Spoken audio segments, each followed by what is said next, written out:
우리 이 시간 사도신경으로 신앙 고백하심으로 9월 23일 수요 예배를 살아계신 우리 하나님 앞에 올려드리겠습니다. 전능하사 천지를 만드신 하나님 아버지를 내가 믿사오며 그 외아들 우리 주 예수 그리스도를 믿사오니 이는 성령으로 잉태하사 동정녀 마리아에게 나시고 본디오 빌라도에게 고난을 받으사 십자가에 못 박혀 죽으시고 장사한 지 사흘 만에 죽은 자 가운데서 다시 살아나시며 하늘에 오르사 전능하신 하나님 우편에 앉아 계시다가 저리로서 산 자와 죽은 자를 심판하러 오시리라.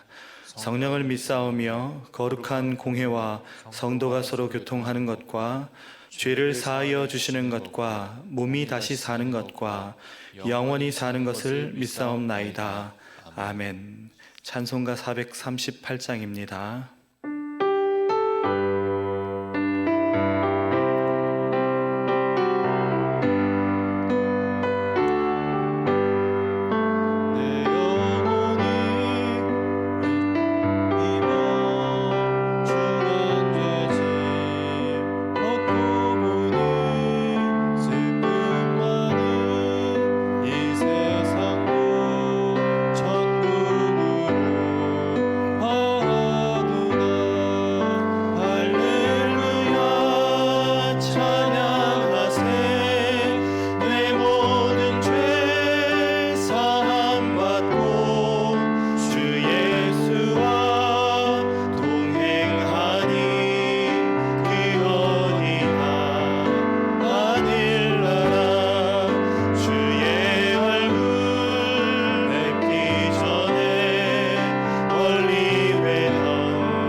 기도하겠습니다. 사랑의 아버지 하나님, 주일 후 사흘간의 걸음을 안전하게 지켜 보호하심을 감사드립니다. 수요 예배로 주님께 나아가오니 주님께서 함께 하시고 예배를 통하여 영광 받아 주옵소서. 만물을 주관하시는 하나님, 온 세상이 코로나 바이러스와 그 영향으로 인해 신음하며 고통하고 있습니다. 재난 상황의 장기화로 인해 영혼과 육체도 많이 지쳐 있습니다. 이 땅을 긍휼히 여겨주셔서 치료와 회복의 은혜를 더하여 주옵소서. 하지만 무엇보다 이 모든 상황을 통해 하나님의 뜻과 영광이 드러나기를 원합니다. 이 세상에서 죄와 욕망을 향해 달려가고 있던 사람들의 눈을 열어 한시적인 세상이 아니라 영원하신 하나님의 나라를 보게 하여 주옵소서. 세속화에 물들어 하나님의 법을 떠나버린 이들이 하나님께로 돌이키게 하여 주옵소서. 더욱 새로워지고 더욱 거룩한 땅으로 회복되게 하여 주시옵소서. 우리 교회를 위해서 기도합니다. 주님께서 세우신 담임 목사님을 능력의 팔로 붙들어 주옵소서. 내조하시는 사모님과 그 가정에 건강과 은혜를 부어 주옵소서. 그리하여 이 어려움의 시기에 하나님의 능하신 손을 의지하며 우리 공동체를 잘 이끌어 가시기에 부족함 없게 하여 주시옵소서. 특별히 이 어려움의 때를 지나는 사랑하는 성도들을 기억하여 주옵소서. 경제적 고민, 직장과 진로, 결혼의 문제, 관계의 어려움과 질병의 고통과 영적인 침체 등 각자의 삶에 드리워진 어둠과 그 문제들로 고통하는 우리 늘 푸른 가족들을 주님께서 한 사람 한 사람 찾아가 주셔서 위로하시고 눈물을 닦아주시며 피로를 공급하여 주시옵소서.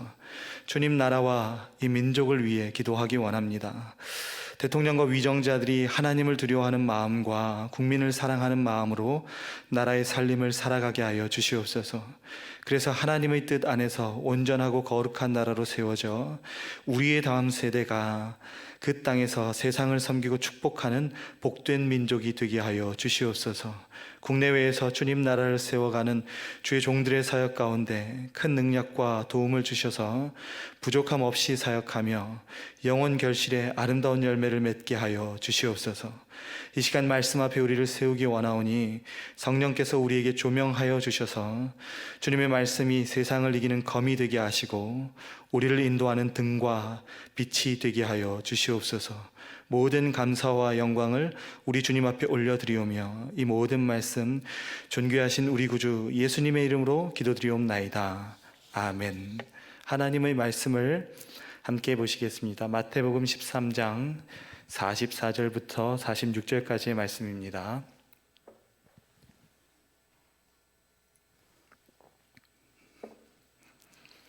신약 22면 마태복음 13장 44절부터 46절까지의 말씀입니다. 우리가 함께 한 목소리로 하나님의 말씀을 읽겠습니다. 천국은 마치 시작. 천국은 마치 밭에 감추인 보화와 같으니 사람이 이를 발견한 후 숨겨두고 기뻐하며 돌아가서 자기의 소유를 다 팔아 그 밭을 사느니라. 또 천국은 마치 좋은 진주를 구하는 장사와 같으니 극히 값진 진주 하나를 발견하매 가서 자기의 소유를 다 팔아 그 진주를 사느니라. 아멘. 예수님의 복음 하나님의 나라 네 번째 시간입니다. 이번 주는 하나님 나라의 도전, 영원한 즐거움을 소유하라 라는 제목으로 하나님의 말씀을 함께 나누겠습니다. 한 유명한 랍비와 그의 제자들이 함께 있었다고 합니다. 한 제자가 랍비에게 나와 이렇게 질문했습니다. 랍비여, 죽음 이후에 영원한 생명이 있습니까? 그 질문을 듣고 랍비는 잠시 침묵하였습니다. 그리고 잠시 후 입을 열어 질문한 제자에게 이렇게 답변했습니다. 너는 영원한 생명을 가지고 있느냐? 랍비의 답변의 내용은 이런 것이었습니다. 너는 영원한 생명이 죽음 이후에 있다고 생각하여 내게 말했지만 지금 영원한 생명을 가지고 있는 그 사람이 죽음 이후에 영원한 생명을 살아갈 수 있단다. 이 비유는 우리에게 영원한 생명에 대한 새로운 전환점을 갖게 합니다. 하나님을 알지 못한 사람들은 이 세상과 하나님의 나라를 별개로 생각합니다. 그러나 예수님은 하나님의 나라가 이 세상의 삶에 긴밀하게 연결되기를 원하십니다. 아니, 그 이상으로 하나님 나라의 영원한 생명이 이 땅을 살아가는 목적과 원동력이 되기를 기대하십니다. 예수님께서는 오늘 우리가 함께 읽은 이 두 비유를 통해 하나님 나라를 우리의 삶 가운데 도전하십니다. 발견하고 값을 지불하고 소유하라. 이 세 가지 도전입니다. 우리가 순서대로 살펴보겠습니다. 첫 번째로 발견하라입니다. 예수님께서는 우리에게 천국을 발견할 것을 도전하십니다. 그런데 더욱 구체적으로 말하자면 그 발견은 천국의 가치에 관한 것입니다. 천국의 가치를 발견하라는 것이죠. 말씀을 주시하다 보면 예수님께서는 천국을 비유로 가르치시면서 그 천국을 가장 값어치 있는 것에 빗대어 설명하신다는 것을 우리가 알 수 있게 됩니다. 마태복음 13장 44절 말씀을 우리가 함께 읽겠습니다. 천국은 마치 시작. 천국은 마치 밭에 감추인 보화와 같으니 사람이 이를 발견한 후 마태복음 13장 46절입니다. 극히 함께 읽죠. 시작. 급히 값진 진주 하나를 발견하매. 예수님께서는 밭에 감추인 보화와 극히 값진 진주의 하나님의 나라를 비유로 설명하십니다. 예수님 당시 사람들에게 이 두 물건은 매우 값비싼 것들이었습니다. 예수님 당시의 제사는 주로 땅과 소유물로 이루어져 있었습니다. 그래서 오직 큰 부자들만이 동전이나 보석과 같은 귀한 보물을 소유할 수 있었습니다. 그리고 그 부자들은 큰 재산을 맡아주는 은행이 따로 없었기 때문에 자신이 소유한 땅에 그 보화들을 파묻어 재산을 지켰습니다. 그러다가 전쟁이 나서 땅의 주인이 목숨을 잃게 되거나 하면 주인을 잃은 보화가 되기도 했습니다. 요세푸스는 주후 70년에 티투스 베스파시아누스에 의해 예루살렘이 멸망당한 뒤 그 상황에 대해서 기록할 때 도시의 폐허 속에서 땅 속에 묻어두었던 금과 은과 보화들이 발견되었다고 기록하고 있습니다. 땅을 소유하고 있다는 것 자체가 부유한 것이며 자신이 거래한 땅에서 보화를 발견할 수 있다는 것 또한 가능성이 매우 희박한 일이었습니다. 가난한 유대인 한 사람이 자신의 소유로 밭을 사서 거기서 보화를 발견할 수 있는 확률은 오늘날 복권에 당첨될 확률보다 더욱 낮다고 합니다. 이것이 얼마나 불가능에 가까울 만큼 크고 가치 있는 것입니까? 예수님은 바로 이것에 빗대어 천국을 설명하고 계시는 것입니다. 그렇게 값진 진주를 비유하시는 것도 같은 맥락입니다. 예수님 당시 진주의 가치는 오늘날의 다이아몬드와 동등합니다. 좋은 진주를 소유하는 것, 그것은 곧 큰 재산을 소유하는 것이었기 때문에 모두가 갖기를 소망했습니다. 당시의 기록에 의하면 잠수부들이 홍해와 페르시아만과 인도양에서 위험을 무릅쓰고 깊은 곳에서 진주를 채집하곤 했다고 전해지고 있습니다. 깊은 곳으로 내려가야 했기에 몸에 무거운 돌을 매달고 자신의 호흡에 의지한 채 바다 밑바닥까지 내려가 진주 조개를 찾았기 때문에 심지어 이 일을 하다가 목숨을 잃는 잠수부가 많았다고 합니다. 그러나 좋은 진주는 확실한 투자 수단이었기 때문에 목숨을 걸고 이 진주를 찾았다는 것이죠. 그 진주 중에서도 매우 구하기 힘든 극히 값진 진주를 발견했다는 것입니다. 오늘날 우리가 흔히 찾을 수 있는 진주의 값어치와는 천양지차입니다. 얼마나 값비싸고 귀한 것입니까? 예수님은 하나님의 나라가 바로 이것과 같다고 빗대어 설명하십니다. 예수님께서 이렇게 값어치 있는 것들과 빗대어 하나님의 나라를 설명하시는 의도가 무엇입니까? 이 땅에서 우리 가운데 하나님의 나라가 시작되는 것은 우리에게 하나님의 나라가 극히 값진 보화로 발견될 때라는 것을 가르쳐 주시기 위함입니다. 이 땅에서 우리 가운데 하나님의 나라가 시작되는 것은 우리에게 하나님의 나라가 극히 값진 보화로 발견될 때라는 것입니다. 이때 발견이라는 의미에 우리가 함께 주목해 보기를 원합니다. 예수님께서 이 비유를 드신 배경에는 가라지 비유에 대한 설명이 있습니다. 마태복음 13장 36절 말씀입니다. 제가 읽어드리겠습니다. 이에 예수께서 무리를 떠나사 집에 들어가시니 제자들이 나와 이르되 밭의 가라지 비유를 우리에게 설명하여 주소서. 이 두 비유가 시작된 그 출발점에는 가라지 비유에 대한 이 요청이 있었다는 것이죠. 예수님은 사람들에게 비유를 들어 가르치셨습니다. 그러나 많은 사람들이 깨닫지 못하고 이 예수님을 떠나갔습니다. 제자들이 나와 예수님께 비유를 다시 설명하여 주시기를 요청합니다. 예수님은 제자들에게 그 비유를 설명하십니다. 교육하고 계신 것입니다. 많은 무리가 하나님의 뜻을 깨닫지 못하는 것, 곧 그 뜻에 담겨져 있는 그 귀한 가치를 발견하지 못했기 때문에 예수님께서는 그 비유를 들어 제자들이 그 뜻을 깨닫도록 곧 발견하도록 돕고 계신 것입니다. 그런데 우리는 예수님께서 제자들에게 그 의미를 발견하도록 하시는 교육의 방식을 잘 살펴보아야 합니다.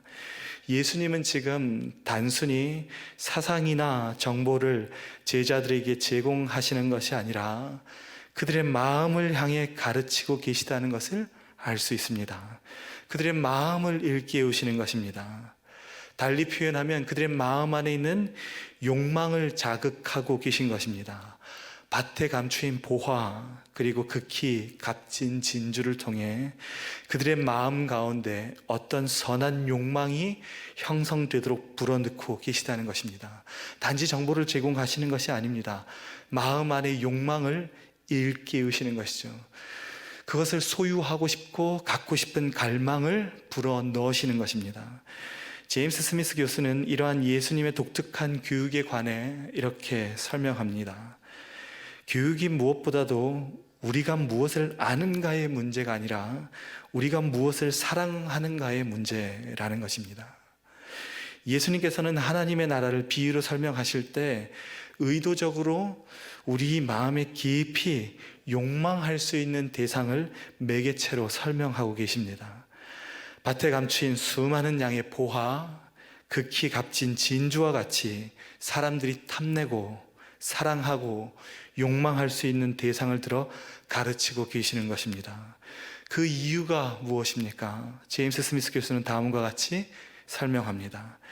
기독교 교육은 어떻게 우리를 그 마음과 열정과 욕망이 하나님 나라를 지향하는 특정한 부류의 사람으로 형성하고 만들어가며 빚어가는 것에 관해 생각하는 문제입니다. 단순히 정보 제공이 아니죠.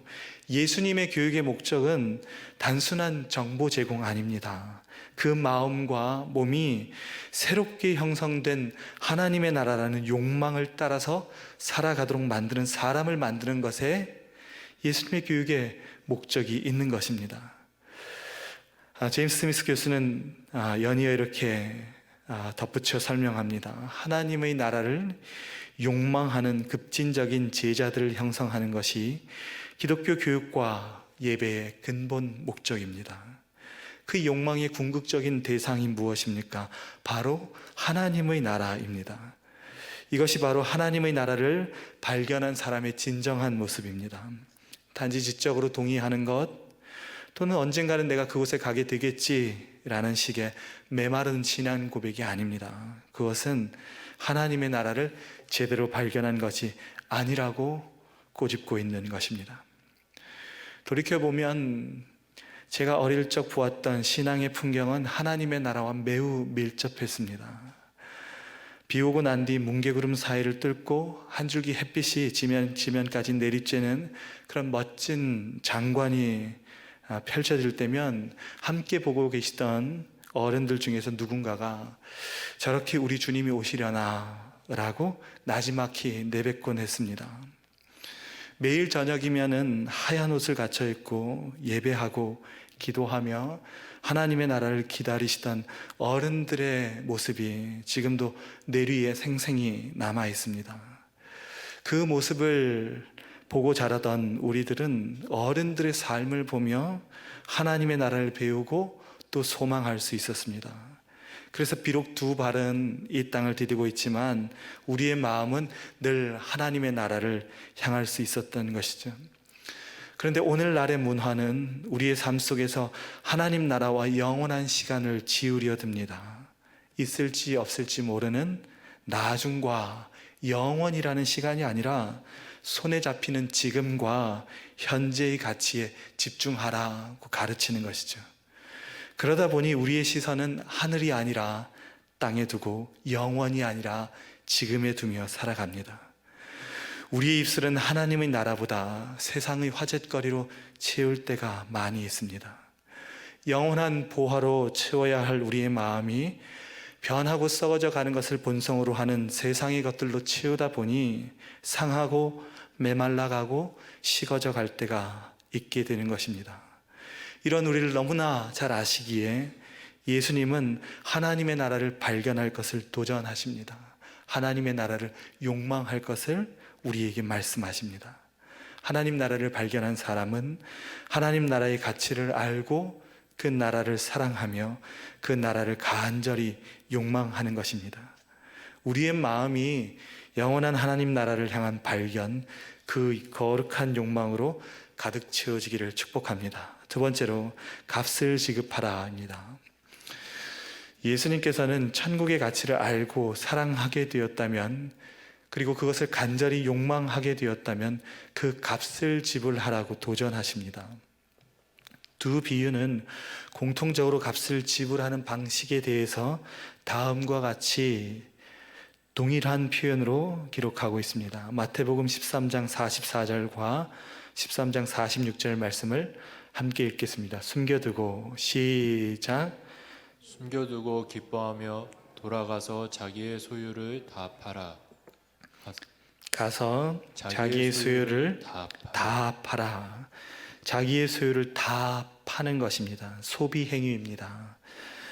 그런데 이 소비 행위는 독특한 특징이 있습니다. 자기의 소유를 다 파는 극단적 소비 행위를 말하고 있지요.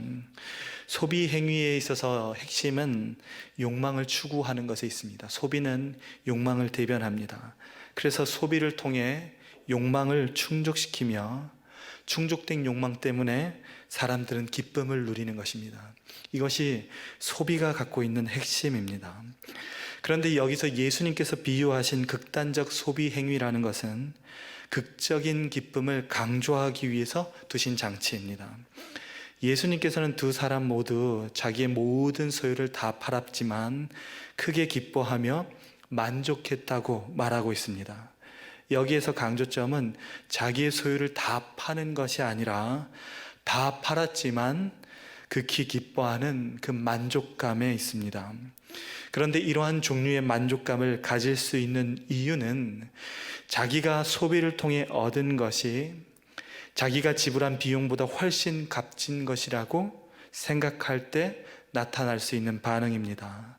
무엇을 말하고자 하는 것입니까? 소비 행위가 그 값어치를 경험하도록 함에 있다는 것입니다. 소비하다 보면 그 값어치가 얼마만큼인지 가늠할 수 있게 됩니다. 예수님께서는 소비 행위를 통해 이 가치의 정도를 가늠할 수 있도록 하셨습니다. 그 이유는 더 큰 기쁨을 느끼도록 함에 있으신 것입니다. 가령 예를 들면 이런 것입니다. 부모님 슬하에 있을 때 자녀들은 돈의 귀함을 잘 알지 못합니다. 그러나 집 떠나서 내 손으로 돈 벌고 내 손으로 살림을 살다 보면 귀함을 알게 됩니다. 힘들게 번 돈이기에 비싼 밥, 좋은 옷, 맛있는 과일 먹는 것 아까워합니다. 내 소유로 소비해보면 그 가치를 알게 됩니다. 그때 내가 지불한 것 이상의 것을 보상받으면 진정으로 기뻐할 수 있는 것입니다. 내가 부모님 슬하에서 누렸던 것들이 귀한 것들이었구나. 그 감사를 알게 된다는 것입니다. 그래서 예수님께서는 소비 행위를 통해 기쁨을 극대화하고 계십니다. 무엇이 진정한 기쁨인지를 알도록 하시는 것이죠. 이기주 작가가 쓴 책 중에 사랑은 내 시간을 기꺼이 건네주는 것이다 라는 책이 있습니다. 저자는 이 책에서 자신이 경험을 통해 깨달은 지혜를 진솔하게 이렇게 풀어냅니다. 제가 그 한 대목을 여러분들에게 읽어드리겠습니다. 살다 보면 부모와 자식의 역할이 일정 부분 뒤바뀌는 순간이 찾아온다. 자식 뒷바라지에 평생을 바친 부모가 어느새 가족의 보살핌을 받아야 하고 돌봄을 받기만 하던 자식이 반대로 부모를 돌봐야 하는 시기 말이다. 언제부터인가 나도 어머니를 모시고 병원을 찾는 일이 부쩍 늘었다. 미안하다, 정말 미안해. 내가 내 시간을 너무 많이 뺏는 것 같구나. 어머니 입술을 비집고 나온 시간이란 단어가 귓속으로 스며들어 쉴 새 없이 맴돌았다. 시간과 사랑이 보이지 않는 끈으로 연결되어 있을 거란 생각이 머릿속을 떠나지 않았다. 우리는 시간을 공유하는 사람들과 의미 있는 관계를 맺으며 살아간다. 특히 사랑은 내 시간을 상대에게 기꺼이 건네주는 것이다. 만약 누군가와 함께 보내는 시간이 아깝게 느껴진다면 그 사람이 내 일상에 침입해 시간을 훔쳐 달아나는 것처럼 여겨진다면 이유는 간단하다. 상대방을 사랑하지 않거나 사랑이라는 감정과 점점 멀어지고 있기 때문이다. 이 글은 우리들 누구나가 공감할 수 있는 내용입니다. 사랑은 기꺼이 내 시간을 건네주는 것입니다.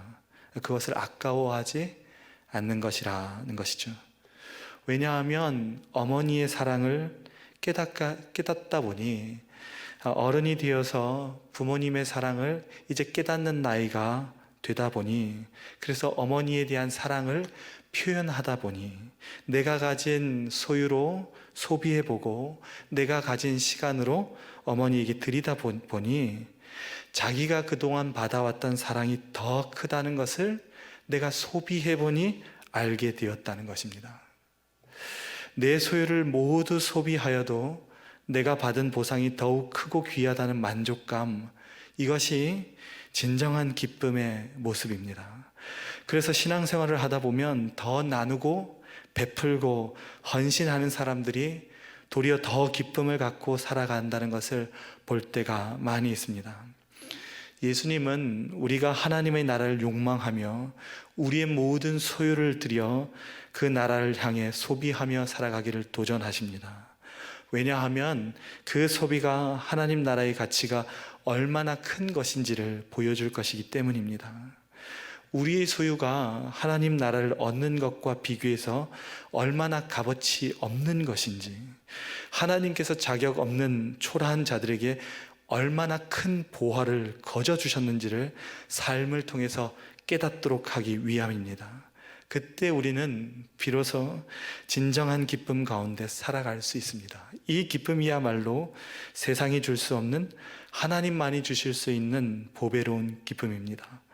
소망하기는 사랑하는 주의 백성들이 이 기쁨을 누리며 살아가시기를 축복합니다. 세 번째로 소유하라입니다. 마태복음 13장 44절과 46절 말씀을 제가 읽어드리겠습니다. 그 밭을 사느니라, 그 진주를 사느니라. 예수님께서는 우리에게 소유하라고 도전하십니다. 밭을 샀고 진주를 샀습니다. 이제 이것이 그들의 소유가 되었습니다. 소유가 되었다는 것은 기쁨을 갖게 되는 것을 말합니다. 그렇다면 이제 모든 것이 다 완성되었습니까? 아니지요. 가장 중요한 것이 남았습니다. 가장 중요한 것은 이 천국을 소유하도록 하시는 원주인을 우리가 기억해내어야 한다는 것입니다. 천국의 주인이 누구입니까? 하나님이십니다. 그런데 누구에게 소유하도록 내어주십니까? 한낱 보잘것없는 우리에게 주시는 것입니다. 그 이유가 무엇입니까? 이 비유에서 누차 강조되고 있는 것, 비록 우리가 기뻐하고 즐거워하기를, 바로 우리가 기뻐하고 즐거워하기를 그 주인이 간절히 원하고 계시다는 것입니다. 더욱 구체적으로는 우리의 기뻐하는 모습을 우리 하나님께서 기뻐하시기 때문에 그 하나님의 나라, 당신의 소유를 우리에게 소유로 넘겨주신다는 것입니다. 당신이 누리는 그 영원한 기쁨을 우리가 함께 소유하여 같이 기뻐하기를, 또한 그 기쁨에 동참하기를 원하신다는 것입니다. 사랑하는 여러분, 이 말을 들을 때 그 천국의 주인은 어떤 분이라고 느껴지십니까? 그 천국의 주인이 어떤 분이리라 생각이 드십니까? 예수님이 말씀하고 싶어 하시는 핵심이 바로 이것입니다. 하나님의 나라의 핵심은 하나님입니다. 당신의 소유를 우리에게 소유하도록 하시며 함께 기뻐하기를 원하시는 참 좋으신 그 우리 하나님, 우리가 기뻐하는 것을 보시며 함께 즐거워하시는 그 사랑의 하나님, 그분이 어떤 분이신지를 이해하도록 하는 것, 그것이 하나님 나라의 핵심이라는 것입니다. 이번 주 중에 저희 집에 작은 소동이 있었습니다. 발단은 새끼 새 한 마리가 거실 베란다 틈으로 날아 들어왔기 때문입니다. 저희 집 베란다에 거실 앞 베란다에 유리틈이 있는데 그 유리틈은 좁고 높습니다. 그런데 그 사이에 이 새끼새 한 마리가 날아와서 그 사이에 빠져서 쉼없이 날갯짓을 하고 있는 것입니다. 부단히도 애썼지만 빠져나오기가 쉽지 않은 모양이었습니다. 가족들 모두 베란다 창에 얼굴을 내밀어 그 광경을 지켜보았습니다. 이윽고 두 아이들은 새끼새가 빠져나오기를 응원했습니다. 처음에는 잘 몰랐는데 베란다 건너편에 어미새가 날아와서 안타깝게 그 새끼새의 날갯짓을 지켜보고 있는 것이 눈안에 들어왔습니다. 그 광경을 지켜보는 모든 이들이 이 작은 새끼새의 탈출을 응원했지만 좀처럼 빠져나올 기미가 보이지 않았습니다. 그래서 어쩔 수 없이 제가 그 새를 붙잡아 탈출시켜주기로 결정했습니다. 몇 번의 시도 끝에 겨우 새끼새의 오른쪽 날개쪽지를 붙들었습니다. 그 새끼새는 무서웠던지 꼼짝 않고 붙들린 채로 여린 신음과 얕은 호흡을 내뱉고 있었습니다. 연약한 새끼새의 따뜻한 그 체온과 두려움이 제 손끝까지 전해졌습니다. 그 작은 틈에서 겨우겨우 건져내어 밖으로 던져주자 힘차게 날갯짓을 하면서 날아갔습니다. 그 광경을 지켜보고 있던 저희 가족들 모두가 순식간에 와 하고 탄성을 내지르고 손뼉을 치며 기뻐했습니다. 이 작은 소동을 겪으면서 제 뇌리를 스쳐가는 깊은 은혜가 있었습니다. 좁고 높은 틈, 자력으로는 빠져나올 수 없는 이 작은 새끼새가 그곳에서 구원을 받을 수 있는 유일한 방법은 인간의 손길을 통해서입니다. 그런데 여기서 가장 중요한 요인이 무엇이냐면 그 사람의 성품입니다. 그가 어떤 사람이냐에 그 새의 운명이 놓여 있는 것입니다.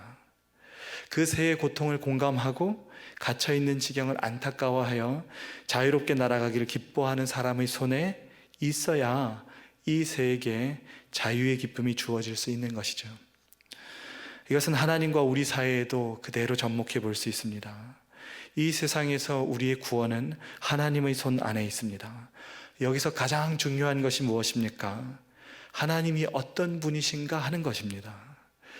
우리의 구원의 요인은 우리에게 있지 않습니다. 오롯이 하나님이 어떤 분인가에 있습니다. 가장 중요한 것은 하나님의 성품입니다.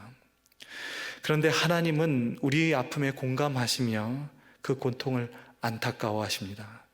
그래서 하나님은 우리가 하나님 당신의 나라에서 영원한 자유와 기쁨을 소유하기를 원하십니다. 이것이 우리에게 얼마나 다행이며 감사한 일인지 모릅니다. 예수님께서 전해주신 하나님 나라의 복음은 하나님이 누구이신지를 가늠하게 해줍니다.